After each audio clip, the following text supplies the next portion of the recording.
स्वीकारतात. म्हणजे एवढी प्रबोधन झालेलं आहे. म्हणून आम्हाला एकत्र येऊन सार्वजनिक शिवजयंती उत्सव 7-8 दिवसाचा आम्हाला भजन कीर्तन वेगवेगळे शिवाजी महाराजांचे पैलू आहेत हे लोकांना समजले गेले, आपल्या लेकरांना समजले गेले पाहिजे. असे काहीतरी समाज उपयोगी आपण कार्यक्रम करूयात आणि छत्रपती शिवाजी महाराजांच्या इतिहासाला पुन्हा आपण विजळणी देऊयात. आज आम्ही सोशल मीडियामध्ये पाहतोय कोणीही सेलिब्रिटी शिवाजी महाराजांवर तोंड सुख घेत आहे, डॉक्टर बाबासाहेब आंबेडकरांवर तोंड सुख घेत आहे आणि ते फॉर्मला येतात, फोकसला येतात. लक्षात घ्या, ही सगळी जी पिळावल आहेत ना, यांनी आपल्या देशाचा, आपल्या राष्ट्राचा, आपल्या महाराष्ट्राचा नाश केलेला आहे. म्हणून आपल्या लेकरांना आपण जवळ घेऊन आपल्या शिवाजी महाराजांची कथा सांगा, प्रभू रामचंद्रांची कथा सांगा, भगवद्गीता समजून सांगा. माझी मुलगी चौथीला असताना तिला बोटाला घेऊन जायचो मी माझ्या व्याख्यानाला, कार्यक्रमाला. ती ऐकायची, पाहायची. आता इतकी छान बोलते ती, आता 10वीला आहे ती, आता उद्या परवा एक्झाम चालू होतील. ती भगवद्गीता वाचते, ज्ञानेश्वरी माऊलींची ज्ञानेश्वरी वाचते. इथं माझा मित्र आले, त्याला माहिती आहे. छत्रपतींवर पण छान बोलती. माझ्या घरात आल्यानंतर तुम्हाला असं वाटणार नाही की आपण कोणत्या मुसलमानाच्या घरी आलो, आणि कोणाला असं वाटणार पण नाही की हे काय हिंदूचं घर आहे. इथं फक्त तुम्हाला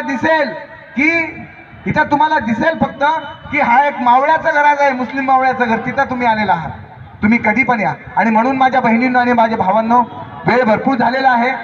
अशा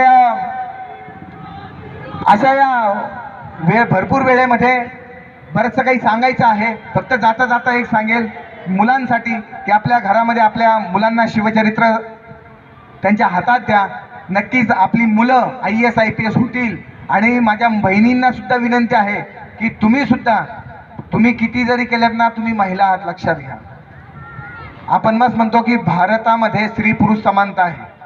स्त्री पुरुष समानता आहे का? आहे का दीदी? आहे का? नाहीये. फक्त आपल्या